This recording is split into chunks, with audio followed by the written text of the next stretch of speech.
Hey everyone, welcome back to Keyframe. My name is Bas, and in this video I'm going to show you how you can create this liquid app transition. So I've made this mock-up of an iPhone here with an app in it. So we have the background, the shadow, and the phone background, the black one here. And then we have the phone shape itself, this. And then we have some the content block. So we have this kind of a wish list app. And then we have the transition itself that looks like this. So it's kind of this liquidy thing that kind of grows and takes the rest with it. Nice.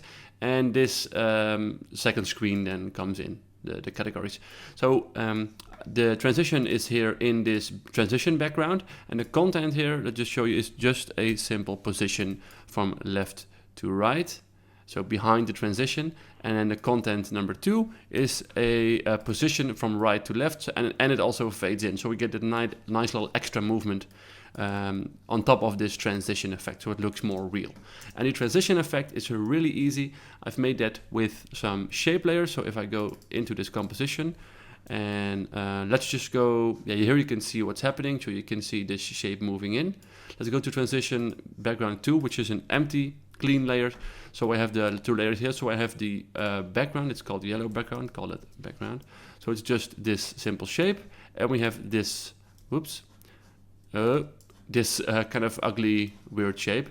And what I'm going to do is this one is going to move to the left and this one as well, but I'm going to do this with a path animation. So for the layer 1, let's call this shape, P for position, and I'm going to drag that over here. And keep in mind that the anchor point here is at the left point.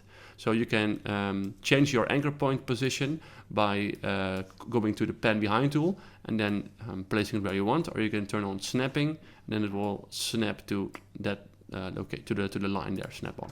So because I'm also going to scale this one, so do this again, position to the left, open the background up and go to contents, group 1, path, press U, so we only see that one. I'm going to drag that over there in the same place here, and we're going to select these 4 points and drag them all the way over here.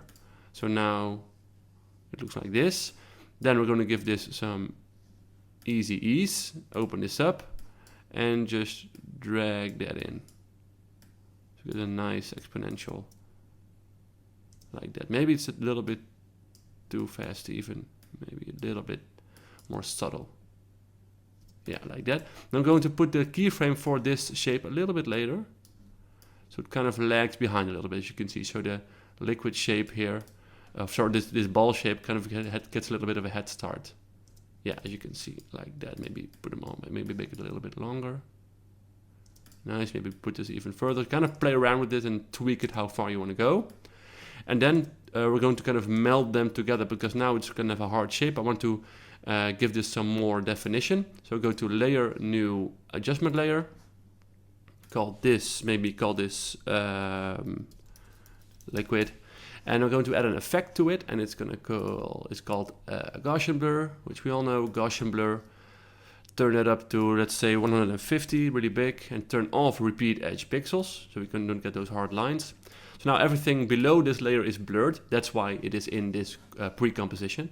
And then I'm going to add a simple choker to it. So effect, matte, simple choker, and put this at 100, just all the way up.